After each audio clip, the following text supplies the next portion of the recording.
कि ये प्रधानमंत्री मोदी जी की सरकार है जिसमें उर्वरक के दृष्टि से जो भी संभव प्रयास थे वो सारे प्रयास किए गए हैं। और उसमें अगर मैं कहूँ यूरिया जो लगभग 360 लाख मीट्रिक टन का उपयोग होता है, उस 360 लाख मीट्रिक टन में इन्होंने ही प्रश्न पूछा और इनको ही मैंने जवाब दिया है कि 1/11/2012 में 268 रुपीस पर 50 kg बैग था 2018 तक। वह आज के दिन में 2018 से लेकर के वो 245 kg का बैग है।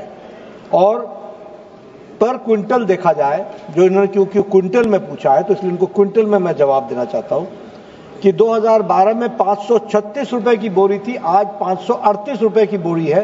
2 रुपए का इजाफा हुआ है, सिर्फ 2। दूसरी बात, लगभग हम 1700 रुपीस का जो ये यूरिया पड़ता है उस पे हम 85% का हम सब्सिडी दे रहे हैं, 85% की सब्सिडी दे रहे हैं।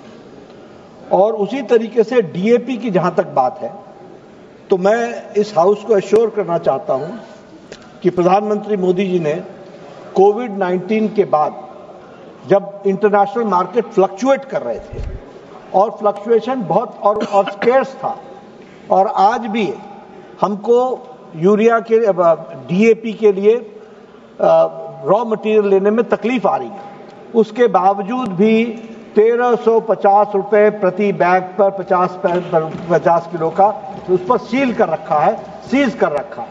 उसके ऊपर की सारी सब्सिडी जो है वो भारत सरकार दे रही है। और अगर उसकी भी मैं आपके सामने आंकड़े रखना चाहूंगा कि लगभग 3400 रुपए की बोरी को 1350 रुपए में दे रहे हैं, 60% की सब्सिडी दी जा रही है। और जो दूसरे उर्वरक हैं वो लगभग 110 लाख मीट्रिक टन हम खरीदते हैं, जिसमें भी फ्लक्चुएशन बहुत कम है।